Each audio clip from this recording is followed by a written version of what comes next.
ne sais pas si vous faites la hiérarchie de ceux qui ont fait le plus de mal à la France. J'ai le sentiment quand même qu'Emmanuel Macron fait partie quand même de ceux qui auront sans doute fait le plus de mal. D'abord parce que si on prend les indicateurs qui sont les vôtres, qui sont des indicateurs de croissance, indicateurs de dette, Emmanuel Macron, on est à 1300 milliards je crois, de dette en plus en l'espace de 7 ans. J'ai vraiment un problème sur les indicateurs qui font qu'on va décider qu'un président a été bon ou pas bon. Alors vous allez me dire que je suis un idéaliste, que je rêve, etc. Mais c'est vrai que j'en ai ras-le-bol d'entendre il faut regarder le PIB, il faut regarder le taux de croissance. Pourquoi nous sommes sur Terre si ce n'est pour vivre bien?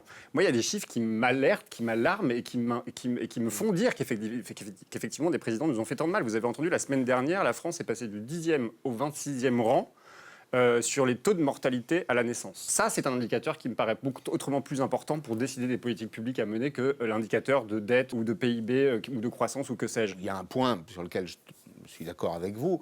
Le bonheur public, ce n'est pas un indicateur, et pourtant c'est l'essentiel. Mais regardez, la dépense publique en France, elle est quand même surabondante, et les Français ne sont pas satisfaits. Il y a une vraie frustration qui s'exprime dans le pays. Les gens considèrent qu'ils n'ont pas suffisamment pour vivre, il y a une forme de jalousie sociale qui s'est développée. Enfin, c'est un pays de tension aujourd'hui, c'est même un pays de révolte d'une certaine façon. Les politiques, pour moi, ont une responsabilité dans la bonne gestion de l'ensemble. Mais est-ce que c'est le rôle de l'État de veiller au bonheur ?